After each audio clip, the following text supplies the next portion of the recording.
Hey everybody, Brian Altano here, and in today's gaming news, Bethesda's Todd Howard has responded to Starfield's reception from critics and players. Fallout, Gundam, and The Crow are all coming to Call of Duty, and you can finally play the classic video game Tetris on a 7-Eleven Slurpee. Wait, what? It's the Daily Fix.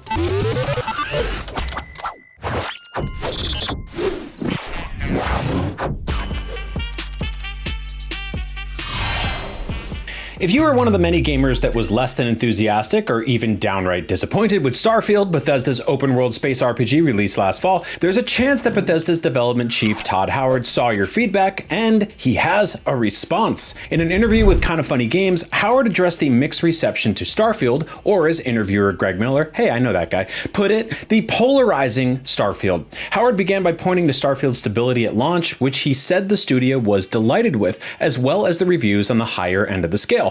But throughout his response is the suggestion that Starfield suffered in part because it was unlike Bethesda's previous games, Fallout and Skyrim, and he insisted each of those franchises should be its own thing.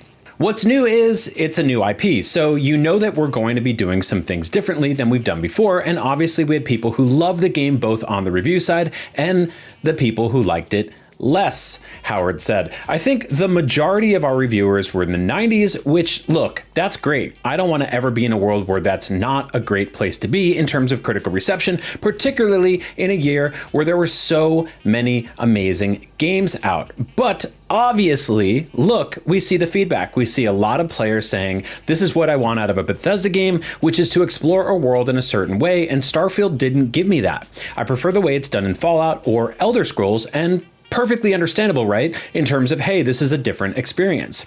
Okay, so for me, personally, Brian, hi, the lack of maps at launch was a big issue. People told me up and down that was like an intentional design decision, even though they've patched a bunch of those into the game since. There was also the promise that Starfield would have 1,000 planets to visit.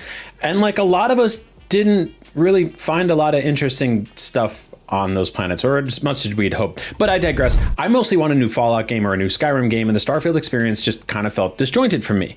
That's my, I don't review games because I don't want to deal with all that. But hey, enough from me. Let's hear more from Todd Howard. Todd continued with, I do think for us, particularly me, going into a science fiction game, I want to be able to land on all the planets. I want the game to say yes to us, knowing that that content is going to be different than you've seen from us in the past when you're exploring a landscape. And that some of the trade-offs we'll make to do what we think makes a science fiction game like this, that's based in this kind of fiction and reality, to make it what it should be. Each of the franchises should be its own thing. Obviously, look, there are areas that the maps or some other things, gameplay options that we're adding, other display modes on console that people have asked for, and we want to do all of that stuff. It takes some time, but we're excited to get that stuff out there. So yeah, Starfield just got a huge update. It's growing, it's improving, so maybe if you weren't too crazy about it at launch, it might be worth hopping back in and giving it another chance. And the same goes for Fallout 4, I guess. Or you could just play one of the other million video games that come out every single year. I'm not your boss. I just want you to play something that makes you happy. Whatever that is. Just play a video game, be happy. That's the whole point. Speaking of Bethesda stuff, I bet you'd love a brand new Fallout game right now, right? Oh my God, that'd be so awesome. Well, will you settle for the Fallout stuff coming to Call of Duty Modern Warfare Season 4? You won't? Well, I don't blame you. But that's what we're getting through this power of brand synergy. And hey, maybe we can sweeten the deal with some stuff from Gundam and The Crow, which is also coming to Call of Duty Modern Warfare 3 Season 4. Following the release of Call of Duty Modern Warfare 3 Season 3's Reloaded update this week, dataminers have unearthed compelling evidence that the shooter is set for a number of eye-catching collaborations for Season 4. Twitter user at COD Warfare Forum shared a screenshot revealing discovered code that mentions Fallout, Gundam, and The Crow is coming with the so far unannounced Season 4. Now, it's tough to say if the Fallout stuff will be inspired by the recent hit Amazon Prime Video series or the games themselves, but given Call of Duty's recent controversy of charging $80 real for a gold King Kong glove in-game, I'm expecting a wearable Pip-Boy for your Call of Duty guy to run around with that costs more than a real one would on your real arm in real life. As for the Crow content, which is a weird phrase, that's probably going to be themed around the upcoming Bill Skarsgård reboot of the 1994 movie. So if you're one of the 11 people excited for that one, and you also love to buy digital items in Call of Duty, what a Venn diagram that is, it's time to start putting on some face paint and flapping your wings, because You're getting Crow stuff. Now, as for the Gundam stuff, your guess is as good as mine. Maybe some Fetty or Zeke uniforms, miniature beam weapons. There is a brand new Gundam animated movie called Mobile Suit Gundam Seed Freedom. That's a lot of words. Dropping this month, so it could be tied to that, which would be a really cool look visually when paired with Call of Duty. Maybe a machine gun that you have to meticulously build and paint yourself, right? I'm sure they'll do that. We can only dream. And finally, today, and speaking of dreams, powered by brand synergy, I've always had a dream, and it's a specific one. We're whirring down towards those hot summer months, and all I want to do is go to 7-Eleven and grab an ice-cold Slurpee that I can't drink because instead of having the cold Slurpee stuff in it, it has the hit Russian block-dropping puzzle game Tetris instead. That actually sounds more like a hallucination than a dream, but either way, it's somehow becoming a reality. The popular convenience store chain 7-Eleven is taking on a new venture to diversify their usual business portfolio of serving beet red hot dogs that have been rotating on warm metal rods all day and selling the stalest taquito you've ever seen to the highest man on planet Earth. That's because 7-Eleven is teaming up with Tetris on a line of shirts, sweatshirts, hats, and stickers that haphazardly involve both of their logos and products hanging out somewhat awkwardly. But the winner here, the cool thing, air quotes, is a $30 handheld game system shaped like a Slurpee that lights up, blasts sounds, and plays Tetris. What a time to be alive.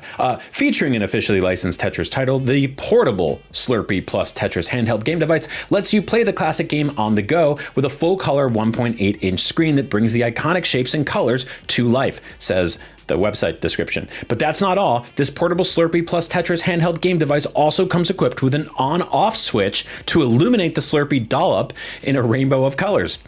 And thanks to, I can't get through this without laughing. And thanks to the intuitive user interface, you'll be able to jump right in and start playing like a pro. Plus, the built-in speaker with volume control delivers clear, immersive sound. This portable Slurpee plus Tetris handheld game device is the ideal travel companion for gamers of all ages. The handheld requires 3 AAA batteries or a USB-C cable, not included, but probably sold at your local 7-Eleven. Now, if you're wondering what kind of weirdo would purchase such a device, the answer is me, a person who owns another bizarre collaboration between Tetris and a popular food chain that serves mediocre food quickly at room temperature. That's because I have a Chicken McNugget that plays Tetris on it, which was only available in China last year. And after spending months with it, I need a cold, refreshing drink that I can't actually drink to wash it down with, which means I will probably buy this absurd and very dumb Slurpee Tetris thing because I have holes in my brain and I've decided that this room full of garbage behind me somehow needs more crap in it. Also, why are they calling this a portable system? Like, are you really going to put this in your pocket? Like, you're going to put this big plastic Slurpee in your pocket, pull it out, and just be like, oh, hey, sorry, it's going to play some Tetris here.